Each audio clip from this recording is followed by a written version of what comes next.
ओम शांति। आज मैं एक अनुभव आपको बताने वाली हूँ कि बाबा को जब हम अपना साथी बनाते हैं तो बाबा कैसे हमारे सारे प्रॉब्लम्स के सॉल्यूशन हमें देते हैं। तो हुआ यूँ था कि मेरी जो कार है उसमें बहुत दिनों से चूहे आते थे। रात को कहीं से चूहे आते थे, हमारे बंगलों में तो नहीं थे लेकिन बाहर से कहीं से आते थे। और रात में कहीं वायर कट हो गया, कहीं सीट कवर ही फाड़ दिया, इस तरह से कुछ न कुछ करके जाते थे। तो मैंने तो रैट का ट्रैप लगाया, रैट को रोकने के लिए स्प्रे भी यूज किया। किसी ने मुझे बताया कि टोबैको के लीव्स से चूहे नहीं आते, तो वो भी मैंने अपनी कार में रखे, लेकिन कुछ फायदा नहीं होता था। रोज चूहे आते थे, कुछ ना कुछ करके जाते थे। ऐसे 6-7 महीने हो गए, मैं सब ट्राई करके थक गई। और फिर मैंने बाबा को कहा एक दिन कि मैं तो अब हताश हो गई हूँ।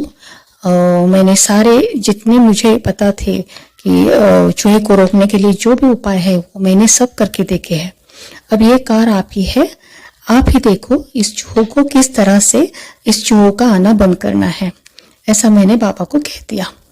तो जिस दिन मैंने बाबा को बोला और उसके दूसरे दिन मैंने गाड़ी को जाके देखा, क्योंकि मेरी आदत थी पिछले 6-7 महीने से कि मैं सुबह जाके गाड़ी को देखती थी कि कार में क्या क्या चूहों ने कर रखा है। तो जब मैंने दूसरे दिन जाके देखा गाड़ी में, तो गाड़ी एकदम साफ सुथरी थी। तो फिर ठीक है बोला, मैंने बोला कि आज तो नहीं आए। उसके अगले दिन भी मैंने जाके देखा गाड़ी में, तो गाड़ी में चूहे नहीं आए थे उस दिन भी। तो मुझे बहुत आश्चर्य हुआ कि ये कैसे हुआ, चूहे आना एकदम से बंद कैसे हो गए। तो ऐसे 4-5 दिन हो गए चूहे आना बंद हो गए थे। तो मैं सोच रही थी कि ये क्या हो गया, बाबा ने कैसे बंद किया चूहों का आना। तो मेरी माँ ने उसी दिन मुझे कहा कि एक बिल्ली कहीं से आ रही है और वो रात को अपने कार के नीचे सोती है और सुबह चले जाती है। तो मुझे बहुत आश्चर्य हुआ कि बाबा ने इतना सॉल्यूशन, इतना अच्छा सॉल्यूशन दिया था कि बाबा ने वहां बिल्ली को ही आकर ठहरा रहा था, उस वहां पर रखा था ताकि वो चूहे मेरे कार में ना जा सके।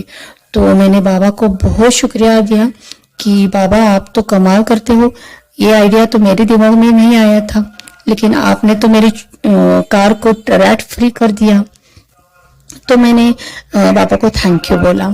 सो ओम शांति।